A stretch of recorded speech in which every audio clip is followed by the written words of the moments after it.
शुक्रिया नाजरीन। पाकिस्तान में आने वाले आम इंतखाबात के हवाले से सियासी सफ बंदियाँ तेज़ी से हो रही हैं और आज जो सबसे बड़ी पेशरफ्त हुई है वो ये कि मियाँ नवाज शरीफ आज इस्लामाबाद हाई कोर्ट पहुँचे और उसके बाद मौलाना फजल रहमान की रिहाइशगाह पर आए। उनके साथ उनकी साहबजादी मरियम नवाज शरीफ, इसहाक डार, मियाँ शहबाज शरीफ और दीगर उनकी जमात के सियासी कायदीन भी हमरा थे। ये मुलाकात काफ़ी हवालों से अहम थी, लेकिन इस मुलाकात पर आगे चलकर हम बात करते हैं। दूसरी जो सबसे बड़ी खबर थी वो ये थी खावर मानेका के इंटरव्यू की, जो उन्होंने गुज़िश्ता रात जियो टेलीविजन के एंकर पर्सन शाहजेब खानजादा को दिया था। खावर मानेका के इंटरव्यू के बाद एक बात तो वाज़ेह हो गई है कि इमरान खान को जो निकाह वाला केस था उसमें तो कम से कम नाअहल करार दे दिया जाएगा और जो उन्हें सुप्रीम कोर्ट की जानिब से सादिक और अमीन करार दिया गया था वो मामला भी आने वाले दिनों में हमारे सामने आएगा। साइफर केस में उन्हें थोड़ा सा रिलीफ ज़रूर मिला है, लेकिन ये मामला आगे चलेगा। खावर मानिका का जो केस है वो बुनियादी तौर पर उसका ताल्लुक हमारे पाकिस्तान के सियासी निज़ाम से है। आज उस पर हम बात करते हैं, लेकिन पहले आते हैं मौलाना फजल रहमान और मियाँ नवाज शरीफ की मुलाकात के हवाले से, उस पर बात करते हैं और उसके बाद बिलावल भुट्टो जरदारी खैबर पख्तूनख्वा का दौरा कर रहे हैं, वहाँ जो तकारीर कर रहे हैं और जो सियासी मौक़िफ़ वो अख्तियार कर रहे हैं उस पर भी बात करेंगे।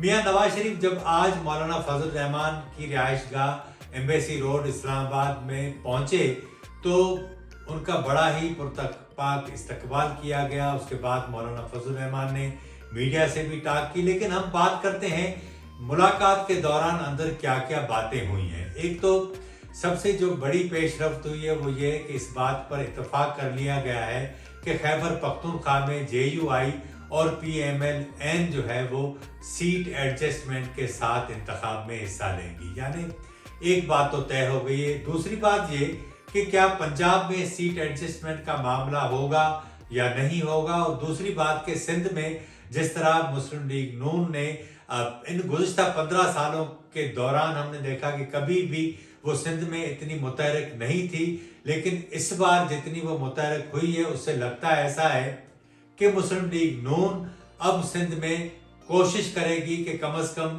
2 से 4 कौमी असम्बली की नशस्तें वो वहाँ से भी हासिल करे। इसलिए JUI का जो वोट बैंक है उसको इस्तेमाल करेगी। इसी तरह पीर साहब पगाड़ा के साथ उनकी बातचीत जारी है। सिंध में MQM के साथ उनका इत्तेहाद हो चुका है। तो मुख्तलिफ सियासी फोर्सेस को मिलाकर मुस्लिम लीग नून सिंध में भी अब पीपल्स पार्टी को टफ टाइम देना चाहती है। लेकिन हैरानगी की बात यह है कि मुस्लिम लीग नून पीपल्स पार्टी को उस तरह तनकीद का निशाना नहीं बना रही जिस तरह चेयरमैन पाकिस्तान पीपल्स पार्टी बिलावल भुट्टो जरदारी मुस्लिम लीग नून को निशाना बना रहे हैं। 16 माह हुकूमत में उनके साथ रहने के बावजूद, तमाम फैसले करने के बावजूद, IMF से मुआहदा करने के बावजूद, ये दावा करने के बावजूद कि हम रियासत बचा रहे हैं, सियासत नहीं बचा रहे, ये तमाम दावे करने के बावजूद अब उनको अचानक ये बात याद आ गई है कि मुस्लिम लीग नून जो है बुनियादी तौर पर महंगाई लीग है। अब ये सियासी स्टांस है और इसके अलावा उनके पास और कोई चारा नहीं है।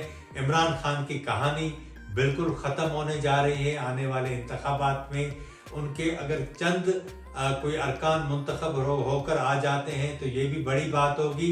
उसका ताल्लुक असल में इस सारे मामले का खावर मानिका के इंटरव्यू से है। लेकिन खावर मानिका के मामले पर आने से पहले आज आपको एक बात मैं और भी बताऊं कि मौलाना फजल रहमान साहब और मियाँ नवाज शरीफ के दरमियान आने वाली जो हुकूमत बनने जा रही है उसमें कौन कौन सी वजारतें होंगी उस पर भी बातचीत चल रही है।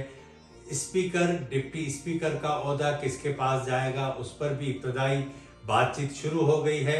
और खैबर पख्तूनख्वा में चीफ मिनिस्टरशिप किसके पास रहेगी, बाकी ओहदे किसके पास रहेंगे, इस पर भी बातचीत हुई है।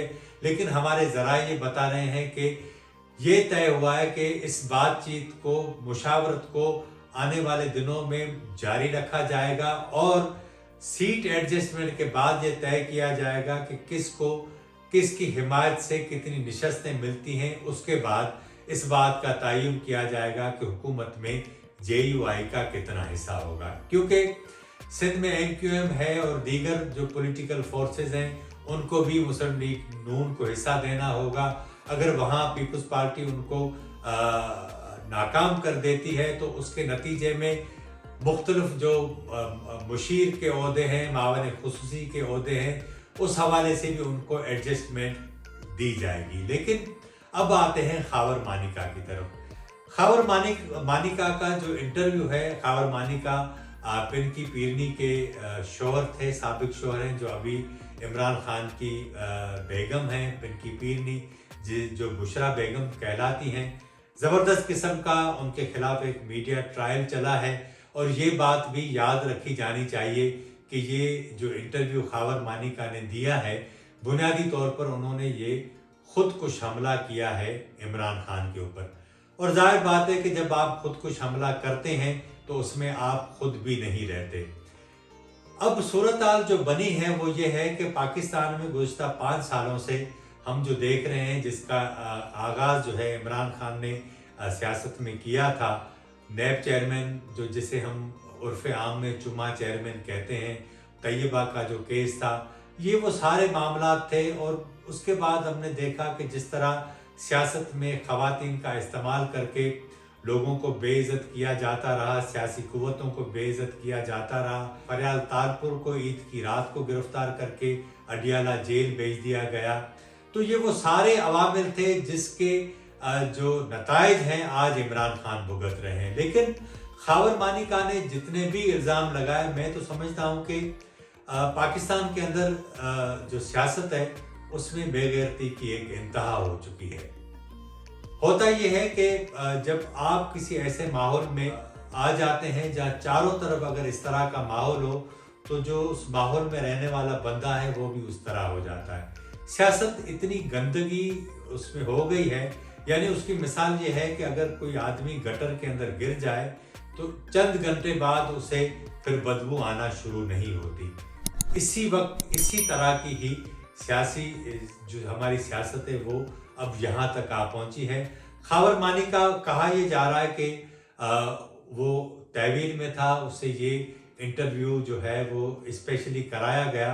और ये कराया इसलिए गया, मैं आज आपको खबर देता हूँ, वो ये कि PTI ने 9 मई के बाद जिस तरह के हालात बने और उसके बाद जिस तरह उसके खिलाफ ऑपरेशन शुरू हुआ, जिस तरह PTI टूटी और PTI के बड़े बड़े रहनुमा PTI को छोड़कर प्रेस कॉन्फ्रेंस करके चले गए, इंटरव्यू देकर चले गए। लेकिन खावर मानिका का ये इंटरव्यू असल में PTI की जानिब से 9 मई के बाद अब हाल ही में आर्मी चीफ की जानिब से जो उलमा को बुलाया गया था, उनसे तवील मुलाकात हुई।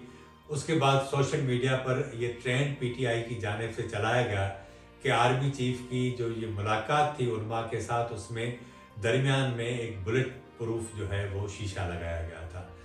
फिर उसके जो फोटोशॉप तस्वीरें आई उसके ऊपर फिर दायरे लगाकर बताया गया, ये दावे किए गए। और उससे पहले एक कैंपेन ये चलाई गई कि पाकिस्तान की जानिब से असले का एक तैयारा है वो भेजा गया है इसराइल। ये असल में खावर मानिका का इंटरव्यू उन 2 कैंपेन का जवाब था जिसने इमरान खान का बिल्कुल जो है वो बेड़ा गर्क कर दिया है। अब मुझे तो ऐसा लग रहा है कि आने वाले दिनों में शायद कोई ऐसा भी दिन आ जाए कि बुशरा बेगम जो है, जिसे पिनकी पीरनी कहा जाता है, वो खुद ही कहीं एक कोई इंटरव्यू दें और इमरान खान के खिलाफ एक नई चार्जशीट पेश हो रही हो। यहाँ आज का सबक हासिल करने का जो मौका है या लोगों को चाहिए कि वो सबक सीखें, वो ये है कि अगर आप तोहम परस्त हैं, सियासी लीडर बहुत पढ़ा लिखा होता है, फलसफी होता है, उसका तोहम परस्ती से नहीं प्रैक्टिकल अवामिल के साथ ताल्लुक होता है। और इमरान खान की तोहम परस्ती किसी से भी ढकी छुपी नहीं। रियाम खान जो उनकी साबका ज़ौजा थी, बेगम थी, बीवी थी, उन्होंने जिस तरह किताब लिखी थी और जो बातें उन्होंने लिखी वो किसी से ढकी छुपी नहीं। इमरान खान खुद जो मज़ारों पर जो सजदे करते रहे वो किसी से ढके छुपे छुपे नहीं।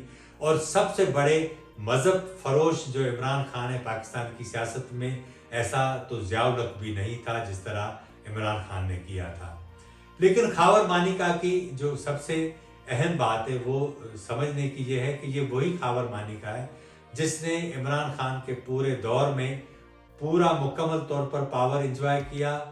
इक़्तिदार से पहले इमरान खान की गाड़ी जब पाक पतन गई थी तो ये बंदा खुद उसकी गाड़ी के आगे था, सजदे करता हुआ आगे जा रहा था, गाड़ी सफ़ेद कलर की पीछे आ रही थी। ये सारी बातें किसी से ढकी छुपी नहीं और उसकी वीडियोस भी आ चुकी हैं। इससे भी पहले अखबारात में उमर चीमा साहब की ये खबर छप चुकी थी जिसमें पिंकी पीरनी ने अपने शौहर खावर मानिका को कहा था कि मुझे रसूलुल्लाह सल्लल्लाहु अलैहि वसल्लम ख्वाब में आए कि अगर तुम इमरान खान से शादी कर लो तो वो मुल्क का वज़ीर आज़म बन जाएगा और पाकिस्तान जो है बड़े बहरानों और अजाब से निकल आएगा। ये वो सारे ड्रामे थे जिनकी वजह से आज पाकिस्तान यहाँ पर पहुँचा है। और इस सारी सूरत-हाल के अंदर सिर्फ पिंकी पीरनी या और लोग नहीं थे, फैज़ हमीद भी इसके बड़े जो है वो शेयर होल्डर थे इस सारी सूरत-हाल के। तो बुनियादी तौर पर बात जो मैं करना चाह रहा हूँ वो ये है कि तोहम परस्ती जो है वो एक ऐसा जहर है कि बंदे को खा जाता है। ज़हनी तौर पर आप बिल्कुल माजूर हो जाते हैं, आप अपने बस में नहीं रहते। और इमरान खान के साथ जो कुछ हुआ, एक तो उसकी जो भड़क मारने और ख़ुद लज़्ज़ती की जो उसकी आदत है, उसकी फितरत है, एक तो वो थी। दूसरा उसको तोहम परस्ती ले डूबी। खावर मानिका का जो ये पारसाई और अपनी पाकबाजी का जो सारा उसने रात ड्रामा किया था अपने इंटरव्यू में, उसकी गैरत का तो आलम ये था कि सऊदी अरब में जब पिंकी पीरनी की यानी इसकी अपनी बेटी की शादी हो रही थी और इमरान खान भी उसमें गया था, ये साहब भी उधर मौजूद था और जुल्फ़ी बुखारी से इसने अपनी बेटी की शादी करवाई थी। और अब वो जुल्फ़ी बुखारी के ख़िलाफ़ भी जो है वो मुख्तलिफ इल्ज़ामात आयद कर रहा है। तो यानी या तो वो कल सही था या वो आज सही है। तो इस तरह के जो लोग हैं बुनियादी तौर पर उसका नुकसान मुआशरे को बहुत होता है। दूसरी आखिरी बात, लोग कहते हैं कि भाई ज़ाती ज़िंदगी को कभी डिस्कस नहीं करना चाहिए। बिल्कुल नहीं करना चाहिए, लेकिन आम आदमी की ज़ाती ज़िंदगी को डिस्कस नहीं करना चाहिए। उसकी निजी मसरूफियात में भी कभी मुदाखलत नहीं करनी चाहिए। लेकिन जब आप पब्लिक फिगर बन जाते हैं तो फिर आपकी ज़ाती ज़िंदगी ज़ाती नहीं रहती, वो भी पब्लिक की हो जाती है। इसीलिए ही आपका हर अमल अच्छा हो या बुरा, उसके असरात लोगों पर पड़ते हैं। आज के प्रोग्राम में इतना ही। चैनल को सब्सक्राइब करें, लाइक करें, शेयर करें, कमेंट सेक्शन में अपनी राय का इज़हार ज़रूर करें। मुझे इजाज़त दें। खुदा हाफ़िज़।